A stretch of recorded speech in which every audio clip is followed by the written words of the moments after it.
one game away. Blow up. We're playing for something, man. We're playing for something. It's gotta mean something to you. It gotta mean something. Everything you got. Let's finish this. Do it, fellas. Let's go. Let's do it, fellas. Finish 2-3. 1, 2, 3. Finish. I can't even think about all of the shit I did to fit in. Past hard to watch like a fucking scary movie. I'm always happy to meet somebody that never knew me. Change for the better, hope niggas are living through me. I put it all on the wax so the people can know the true me. Hard to remain sane when the people you love the most is what's causing the damn pain. Y'all beef by the same thing, we ain't playing the same game. It's all for my family. She the girl of your fucking dreams, but to me she a plain Jane. You dipper and ball man, I dump when them calls came. This that higher level thinking. I'm the type to jump the fuck off of the shit before it's sinking. Not here for no new shit, my game slider boosted. Ain't I don't have to prove shit. Rockstar fight the fool shit. My movie, this the new script. I want a life with no bullshit, nigga. I know on these news clips. That's why I dap him and move quick. Won't be around when they move switch. Won't be around when they lose clips. Won't be around for they lose lips. Might be the reason they pull shit. Yeah.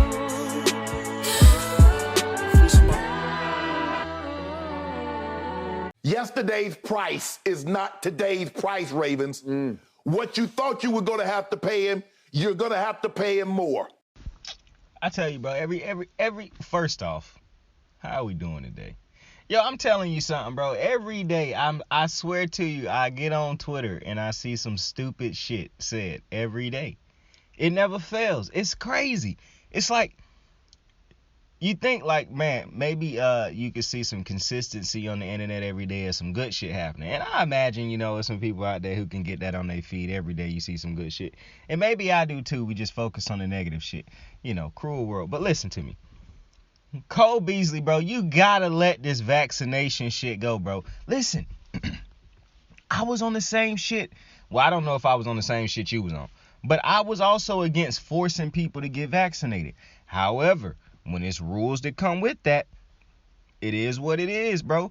I didn't think it was fair either, but it is what it is. You got to let this go, because that's the only reason I can think that you said or tweeted or put on your Instagram, people should be able to say what they want to say.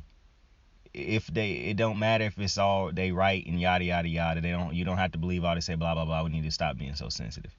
Cole, Mr. Beasley, my boy. You gotta chill out, bro. Like, you gotta chill out, bro. Listen, bro, I know you still pissed off about this vaccination shit, right? And listen, I'm gonna be honest with you. While I'm also the person who ain't for forcing people to get vaccinated, if COVID is as contagious as it was, knowing what we know about COVID, I'm not gonna lie to you.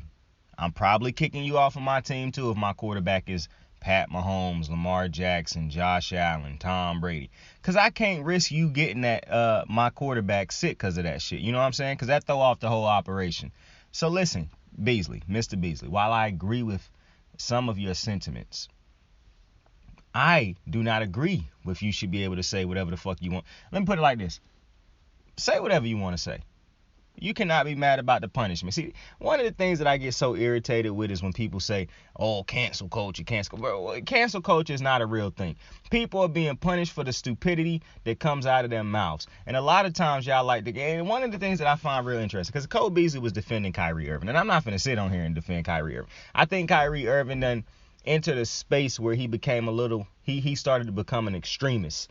And when I say he became an extremist, I don't think Kyrie meant to be anti-Semitic or anything like that. I think he truly was trying to uplift black people. However, it's ways you go about doing that to where you can uplift your people without being anti-Semitic. You know what I'm saying? And I think Kyrie became so extreme in some of his beliefs that he couldn't see some of the things that he was saying might be hurtful to Jews or another culture. It's just like Kanye West. He is becoming an extremist who only sees his views, which I find it very funny that free speakers continue to say, oh, we free thinkers and yada, yada, yada. But all free thinkers seem to all think the same shit. Anti-black, anti-Semitic, racist rhetoric, white supremacist talking points. It's so wild to me that that's the thing. And I don't bunch Kyrie into that. I think Kyrie had a moment of foolishness where he became so rebellious to what he find as a media that is allowed to create all type of different narratives and things of that nature.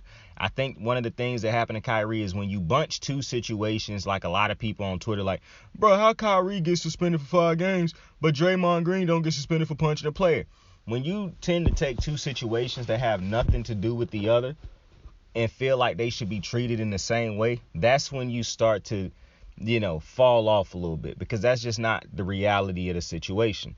And so, while I understand, I think what Kyrie was trying to do, and I don't agree with him saying, like, the promotion is not him promoting something. When you got that many followers, my boy, anything you put on your social media is promotion, whether it be of yourself or something else. That's why people are so guarded. Rich people and famous people are so guarded as to what goes on their social media platforms.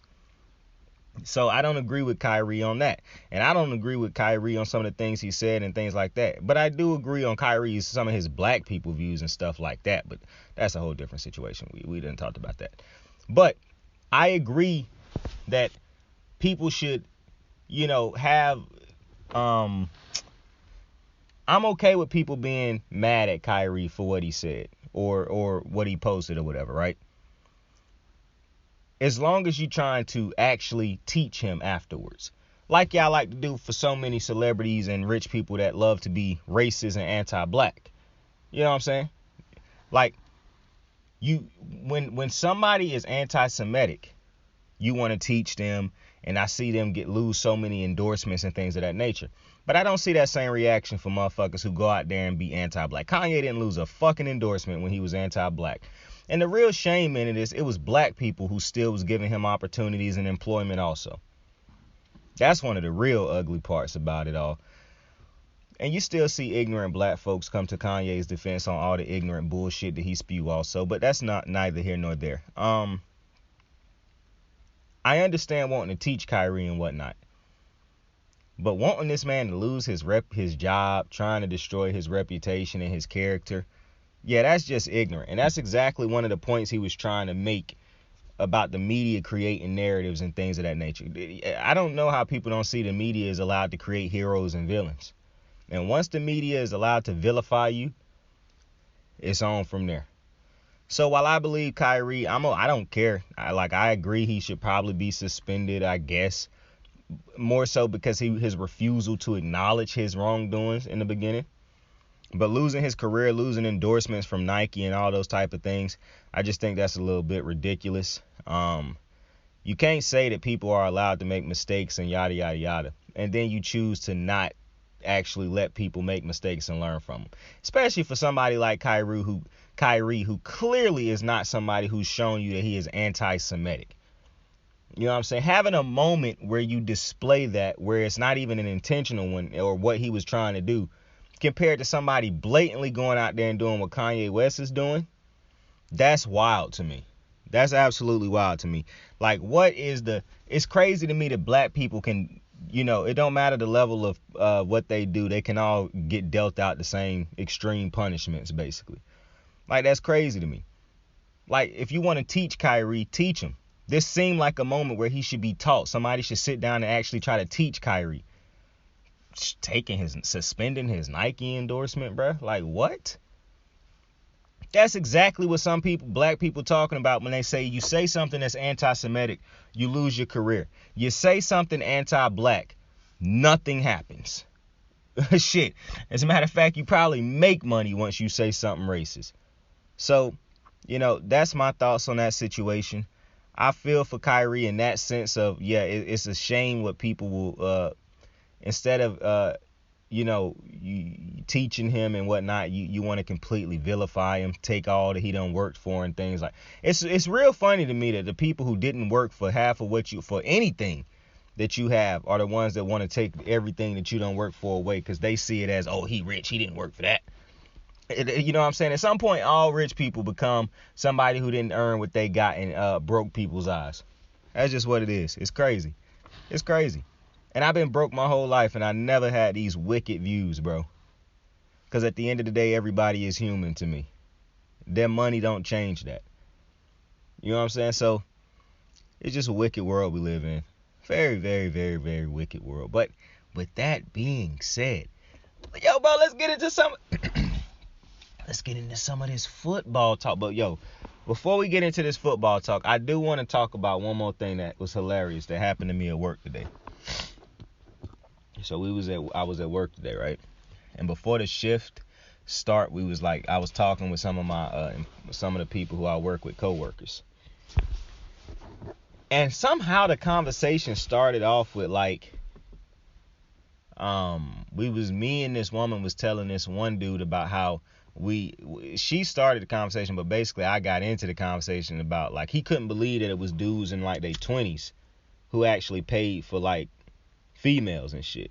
And I was like, hell yeah, bro. I said, I know a dude who been paying for females since he was like 21. I'm like, dude, I know a lot of, and he was so shocked because he like, bro, I don't do that. Like, I can't believe something. And I was like, I don't do it either. I was like, but I ain't shocked by it. I done lived a full life, my boy. I'm not shocked by a lot of things that happen. I was like, but she actually know people who do it, and I guess she done it before. So she would like explain it and shit like that, right? So, but then she started to tell us a story about like how she took a dude out basically, and he didn't have a car, she didn't have a car, but she paid for all the expenses that night and shit.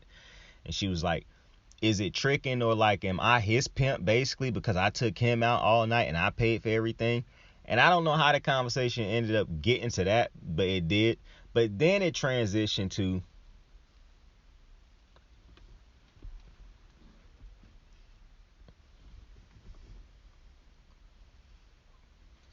when she was telling us this story, because now more people is around in our group that we in before we start working.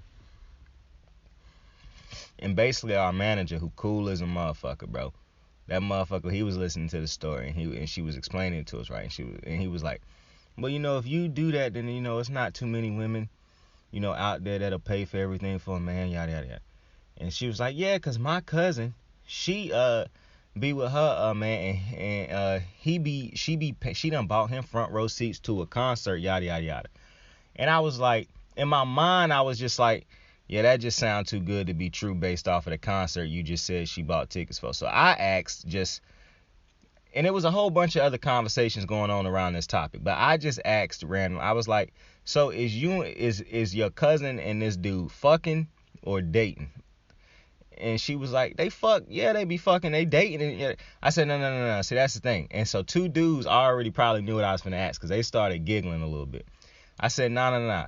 I said, is they fucking or dating? And she was like, what are you talking about? She said, that's the same thing. If I'm giving my body to somebody, then that's, and you gotta understand, she like probably in her late 30s.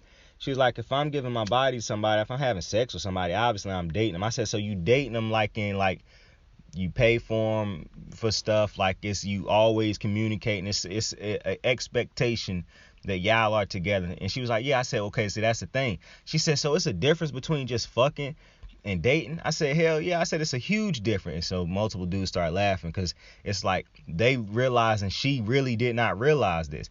And it was crazy because it was like a eureka moment. And you really don't think some people do live under a rock like myself. Now, I knew this, but some people are so good people, such good people, I guess you would say, they really don't know we so shiesty out here.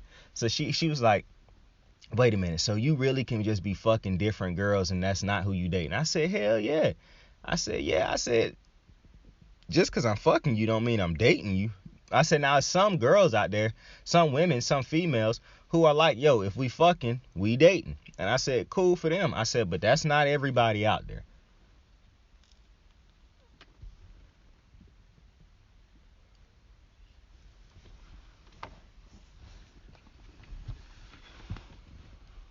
And I was like, it's some men out there too. Like, if we fucking, we dating. Like, we ain't finna.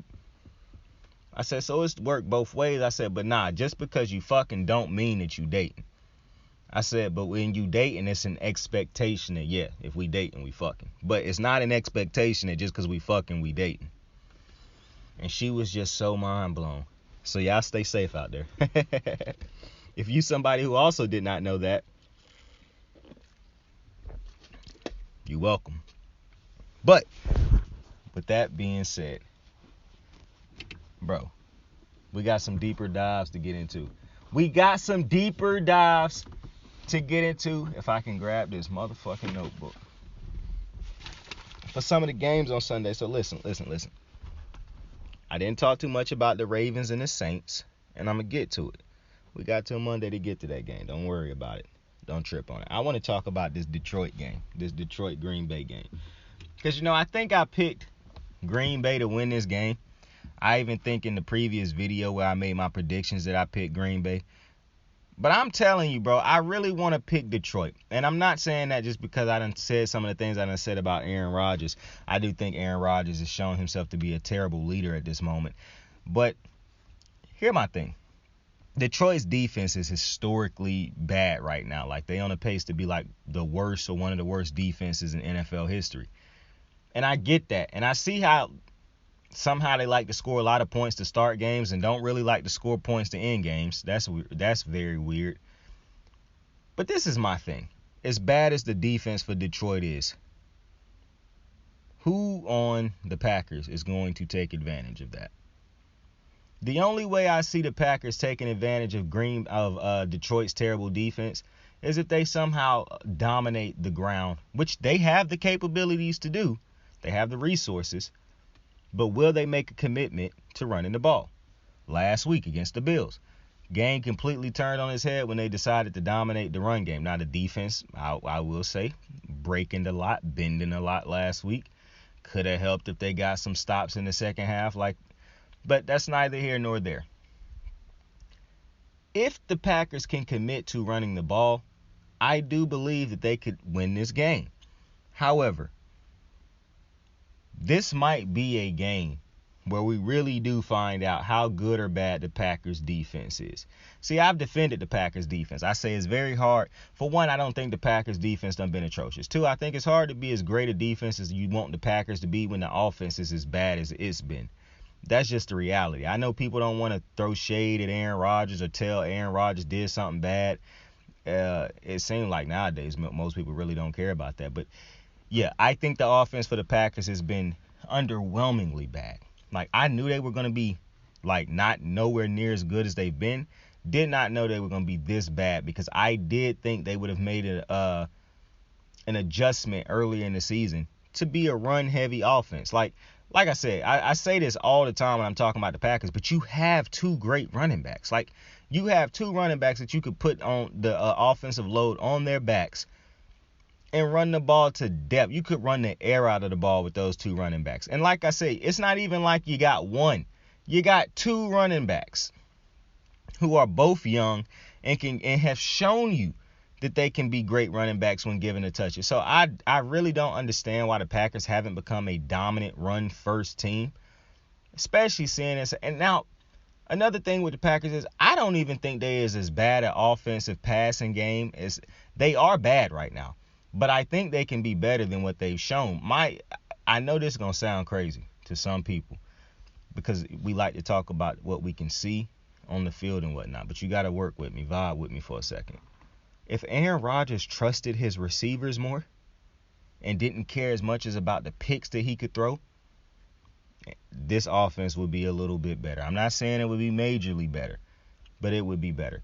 Go look at last week towards the end of the game when Aaron Rodgers looked like he was just slinging it and giving dudes actual opportunities to go up and make plays. Compared to how the beginning of these games start where he's so cautious, you really got to be open nowadays for Aaron Rodgers to throw it to you. He ain't threading the needle for some of these dudes like he tried with Devontae. If Aaron had this type of, I understand these dudes ain't Devontae, but if you gave these dudes real opportunities throughout the game, showing them that you trust them to become great, not pouting and getting mad at them and going away from them, when they do something that you don't like, not airing them out on Pat McAfee show. Like, if you actually gave these dudes opportunities and acted as if you trusted them, I'm almost certain they would do better. And listen, maybe they wouldn't. I don't think Aaron Rodgers is completely to blame for this right now. Right now, I don't think Aaron Rodgers is helping the situation because I do think Aaron Rodgers is an atrocious leader. However, you did sign this contract to come back to this team, and I don't see them trading you no time soon. So you're going to have to stick this one out, buddy. But with that being said, I don't blame Aaron Rodgers for the complete state of the Packers. I don't. I blame the Packers. Cannot get over the fact that you wasted a first-round pick on Jordan Love, a dude who is almost certainly not going to become the franchise quarterback of this team ever at this point, it's looking like. So that is essentially a first-round pick that you just completely wasted. Lord knows the last time, and I understand it's a crazy stat out there that the Packers haven't drafted a skilled position player in the first round in like a number of years.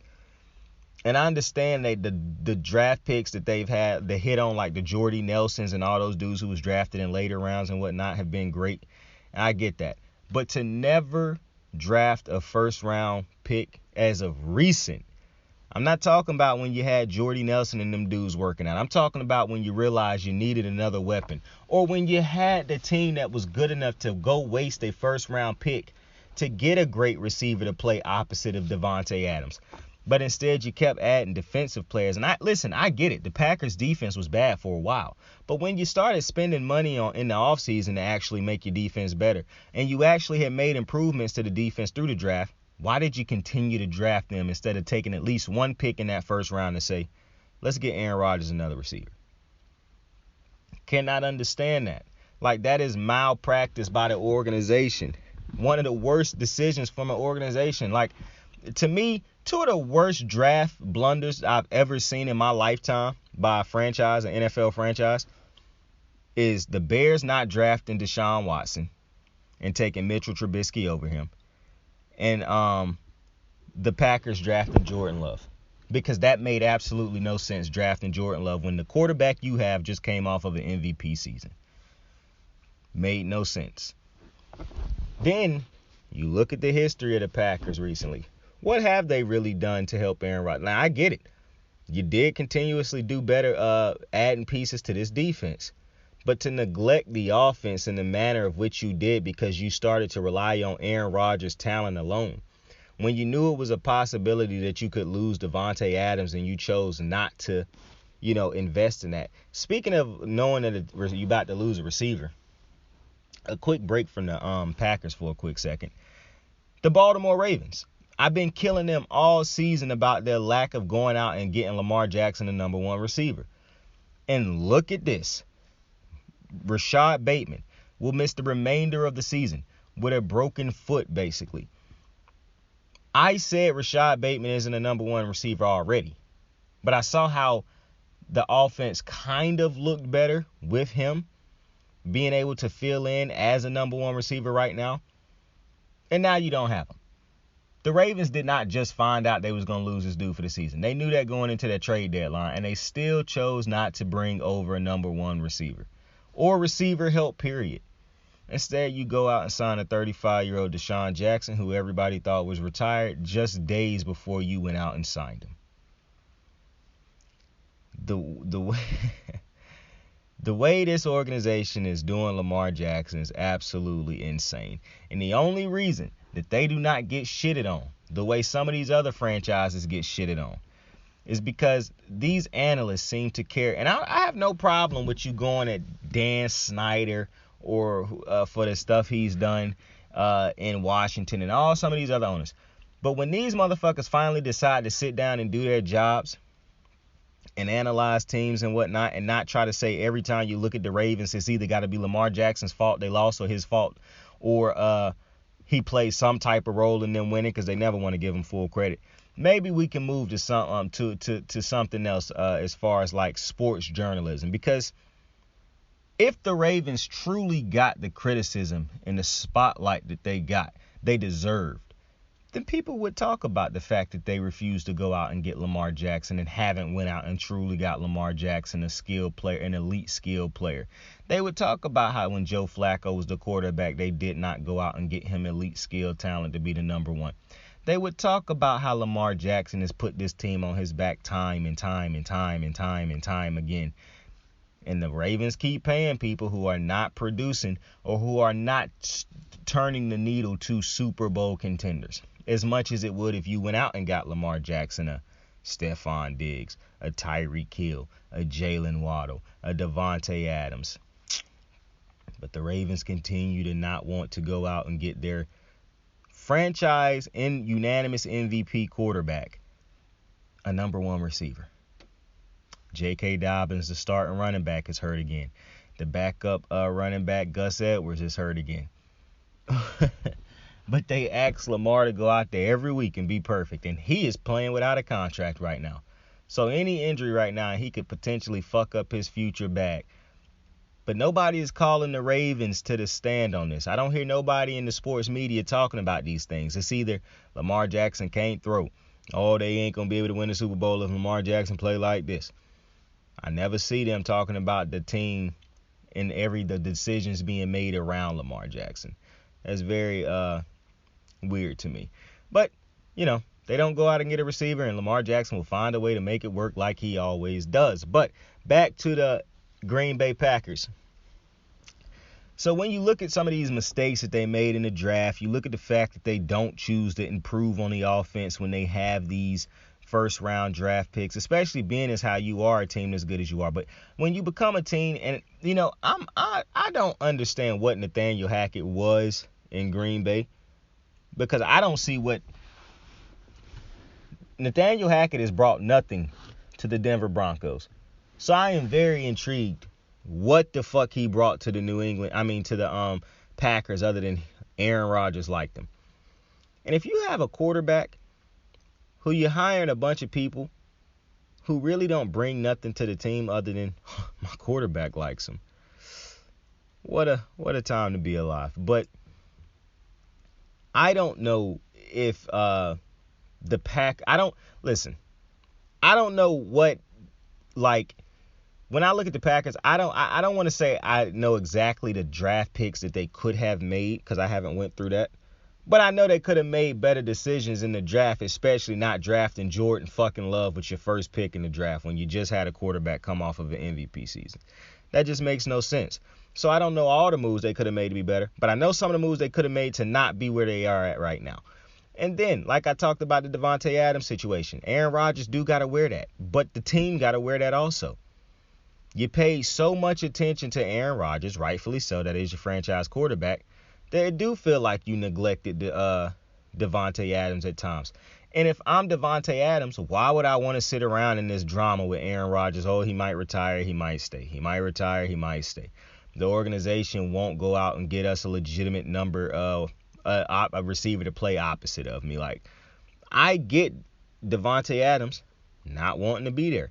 And I don't know Davante Adams and Aaron Rodgers' relationship personally, but it's just so hard for me to imagine that Aaron Rodgers and Davante are, they share any type of similar interest outside of the football field. Like, those are two dudes that would want to hang out on a regular basis. So it's just hard for me to believe that their relationship on the field was anywhere near, like their relationship off the field was anywhere near what it was on the field. Like, it just feel like this was a business type of relationship ultimately, but I could be wrong. But it's also intriguing to me that you got a player like Davante Adams with a quarterback like Aaron Rodgers, and there was nothing Aaron Rodgers could do to get him to stay. That just tells me that you're not the leader that you think you are. And so, listen, the Packers, I think, like I said, I don't think Aaron Rodgers is the complete blame for this. While he has done things along this road to the Packers being where they are right now, I don't completely blame him. Ultimately, I do still think it's the franchise. And then I don't understand letting Zadarius Smith walk, cutting him, because you look at what he's doing right now. He just won Defensive Player of the Month in the NFC. Like, certain decisions by the Packers just don't make too much sense to me as an organization. I feel like Matt LaFleur will probably end up being the one to take this ultimately on the chin. He'll probably get fired eventually. I don't think he'll get fired at the end of this year, but if they go into next year. Now, another thing with the Packers, why do you not make a trade at the deadline? When is the last time the Packers made a trade at the deadline to actually improve the team? Like, are the Packers some holier-than-thou organization that cannot go out and make trades and get trades done at the trade deadline? Like, I'm very confused by that, because the Baltimore Ravens are a cheap organization. They let two great pass rushers walk. As a matter of fact, The leading pass rushers in the NFL right now have 8.5 sacks. It's tied between 3 dudes. 2 of those dudes were former Baltimore Ravens who the Ravens let walk as they were hitting breakout years. So take that how you will. But I had like a, you know what I'm saying? But anyways, when you're the Packers and you don't go out and make trades at the deadline, like how are you some holier than thou organization? Like I said, it don't matter if you're a small market. I see the Ravens considered a small market. They go out and make big trades at the deadline for defensive players all the time. Like, I don't understand how this organization, until a couple years ago, don't go out and sign big free agents. And you don't go out and trade for big time players that could actually swing the needle either. You just build through the draft. Like, and listen, I get it. You get players, you develop them, they become great, and you try to re-sign them. How many Super Bowls have you won within the last decade doing that? Like, sometimes you have to add talent to speed up the progress of other players. It just is what it is. And I'm not saying this slightly like everybody wins Super Bowls every year, but when you have Aaron Rodgers, you have a better chance than most teams at winning a Super Bowl because you have the quarterback position figured out. Not only do you have it figured out, you have a generational talented quarterback. But look at what you done put around him. And look at the fact that you really have gotten into that mode of, oh, we got Aaron Rodgers, he was an MVP, he'll figure it out. We can half-ass some things. We can be lackluster in some things because we have Aaron Rodgers. And when you have that type of mindset, when you approach things in that type of way, I just don't think I think that's an ugly way to do business as a franchise. And so, to me, when I look at the Packers, they very well could lose this game on Sunday for a lot of reasons. But ultimately, I know Aaron Rodgers will take some shots because there's some people in the media who don't like Aaron Rodgers. And ultimately, Aaron Rodgers should play better. But the Green Bay Packers are in the situation that the Green Bay Packers are in right now because of the Green Bay Packer management. Not Aaron Rodgers. As much as people want to say he done been a diva over the last couple years and all these other type of things, I understand Aaron Rodgers' gripe to an extent with this team. The Packers have not gone all out to get... Like, I always laugh when people say, oh, the Ravens have built a team around Lamar Jackson. Lamar Jackson is great running the ball, yes. As is Kyler Murray. Did they go out and stuff a whole bunch of running backs at Kyler Murray, or did they go out and get receivers? Jalen Hurts, great at running with the football. Did they go out and stuff a whole bunch of different running backs on the roster, or did they go out and get him a number one receiver to help him develop in other areas of the passing game for him? For some reason, people keep excusing the Ravens for not doing the same thing and saying, oh, well, you know, they built around Lamar Jackson. They go out and get tight ends, running backs, and when is the last running back that ran for over 1,000 yards for the Ravens? When is the last receiver that caught for over 1,000 yards for the Ravens? Actually, don't answer that question. It was last year with Marquise Brown. Those were a fraudulent 1,000 yards. They were 1,000 yards nonetheless, and they traded him away. So they felt they were more fraudulent 1,000 yards than I did because they traded the motherfucker away in the offseason and did not replace him. You talk about the Packers being run poorly as an organization. Well, people keep telling me how great the Ravens organization has been ran off a reputation. But this clearly is not a good ran organization or good run organization over the last couple years since Lamar has been there, because it is no excuse for continuously being this cheap. They one of the cheapest in the NFL at spending at the receiving position every single year since Lamar Jackson has been their quarterback. There is no excuse for that. You are intentionally not going out and getting this man the help he needs at the receiving position. Oh, well, you know, they drafted Rashad Bateman in the first round. They drafted Rashad Bateman late in the first round. And when is the last time a late first round receiver hit for the Baltimore Ravens? When is the last late round receiver that hit for the Buffalo Bills? You really don't care to answer that because they traded Stephon Diggs, so they didn't have to figure that out. Tyreek Hill got Jalen Waddle, but that wasn't no late round receiver. That was a top of the draft pick. Then they went out and traded for Tyreek Hill. So this nonsense, I guarantee you, if the Chiefs get a top pick in the draft somehow, I promise you, it don't matter all the needs that they have. I promise you, they are taking a receiver. When they had a receiver in Tyreek Hill with the tight, they went out and thought they needed a running back and took Clyde Edwards-Helaire. The Chiefs are going to take a receiver if they have a top pick in the draft, or if a top receiver fall to them in the first round of the draft. Something that I am sure of saying, but you can't say the same thing about Baltimore. You can't say the same thing about the Packers. But then we'll turn around and blame the quarterbacks. And I see people saying, oh, well, Aaron Rodgers in that contract he signed, make it so that they can't keep playing penny pincher for these billionaires. They lying to, oh, it's a cap. Oh, that's why Josh Allen can be paid good money, and asking Stephon Diggs be paid good money and be on the same time, because it's on the same team. Okay.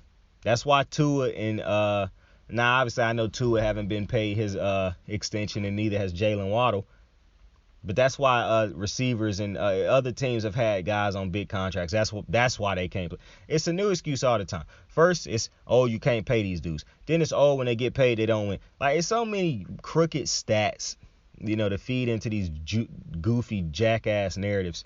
At the end of the day, to me, the Packers and the Baltimore Ravens, which I thought this was just going to be a Packers video, but nah, the Packers and the Baltimore Ravens, to me, are getting away with franchise running malpractice, whatever you want to call it. People going to say, oh, Eric DeCosta is such a great G. Listen, he done made some great moves defensively in the trade market. Great move trading for. Now, I think it's just unbelievable to me. Like, people want to give Eric DeCosta credit, right? And I do give Eric DeCosta credit. But it's just weird to me that two of the biggest needs he has no urgency to try to fill whatsoever. The Ravens have needed a legitimate pass rusher for like the last 3 to 4 years. Eric DeCosta has not went out and got a legitimate, bona fide pass rusher. You keep relying on Odafe, late round picks or late draft picks, and dudes who almost retired, who closer to retirement than they anywhere are near their prime anymore. That's who he rely on, instead of going out and trading for a legitimate pass rusher, because he don't want to pay a premium pass rusher. You need a receiver. Will not go out and spend on a receiver. Instead, he like to keep hitting the bargain bin for receivers, washed up receivers. And I don't mean that disrespectfully to these receivers, but receivers who clearly are no longer wanted or highly sought after receivers on teams anymore.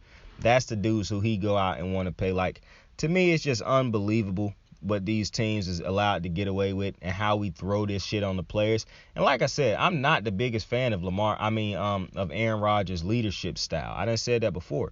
But when you get a leader like Aaron, who some people don't really necessarily, love the way he lead, but then you get a leader like Lamar, who most people love the way he lead, and you get two franchises that do the players the exact same. So, to be completely honest, it really don't matter how Aaron Rodgers lead, because he could be just as great a leader and as nice a leader as Lamar Jackson and still being done the same way. Because at the end of the day, for these owners and these teams, as long as that cash check from all the merch, all the food concessions, all the tickets, all the jerseys, all the stadium, the money you get from, like, as long as those things equal up to those bills that they counting at the end of the year, why would I spend money on receivers? And it's a real shame, because I do wish that Aaron Rodgers, now listen, it's no excuse for Aaron Rodgers as much as it is for Lamar, because I can point to moments where Aaron Rodgers just didn't get it done. Like in the playoffs against the Bucks, you get 3 interceptions from your defense, bro. Like, come on, bro. You got it. And you had Devontae Adams. So, like, come on, man. That's one of the reasons I knew they was going to be a bad team this year, basically, because, I saw what you did with Devontae Adams. It ain't no way in fucking hell you're going to do good without this man. Too reliant on him. Too reliant. We just never called it out, but it is what it is. He was more like a Matthew Stafford with Calvin Johnson than we like to talk about. He was just actually good and didn't throw interceptions. But that's neither here nor, and they actually ran the ball here and there once they got Matt LaFleur. But that's neither here nor there. For the Ravens, there's no excuse. There's no excuse. The continuous neglect of a pass rusher, the continuous neglect of a number one receiver, it's really disgusting.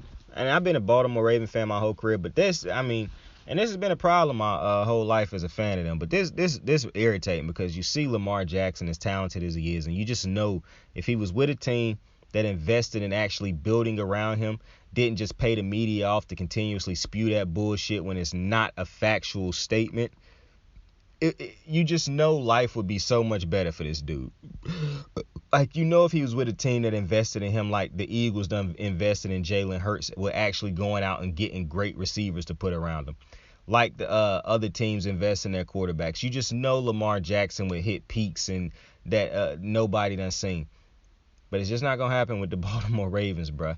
And it's sad. I be laughing it off, but it really is sad knowing that Lamar Jackson might have to play out another 2 to 3 years with this team before he can get to a team and actually get a team to build around him. Not only that, he got to pray that he's still in phenomenal physical shape, and all, which I don't doubt he will be. I even imagine he going to be better because of his years and getting wiser while he in the league. But just to know that you done wasted those type of years because your team just refused to go out and actually get you a bona fide number one receiver. When you take these big leads in games, they don't have a Matt Judon that they was willing to continue to pay to close out games for you, or is it Darius Smith that you had before and they not going to pay to go get another one over here. They just rather pray that one of these late round draft picks hit so they can continue to have people say, oh, the Ravens so great at drafting. Like, it's really ridiculous at this point. What the Ravens been allowed to get away with, and what the Packers done been allowed to get away with. I even see more people go at the Packers, really. And maybe that's because, you know, Pat McAfee led that charge of holding the Packers accountable because he get the Daily Show and he got Aaron Rodgers Tuesdays. Well, damn it, somebody need to create a Lamar weekday so people can start holding the fucking Ravens accountable, because good Lord have mercy. But with that, I appreciate you for joining me on another episode of Kicking It with Saints. Tell somebody you fuck with them. Tell somebody you love them. Give my deuce kiss on the cheek for me. Saint out. I got the moves like hot sauce. Lil' mama taking the top off. I'm laying down getting topped off. After this, you know she getting knocked off. I know she loving the money, so I keep on thumbing and thumbing. She say she horny when she taking shots, so I keep them coming and coming. Now I'm putting dick in her tummy. Scoop her up like I'm raking her something. You would think shawty red track, the way that she running and running. You getting dumber and dumber. You out here chasing the bone. After she finished from giving me dome, the Uber is taking her home. Tight.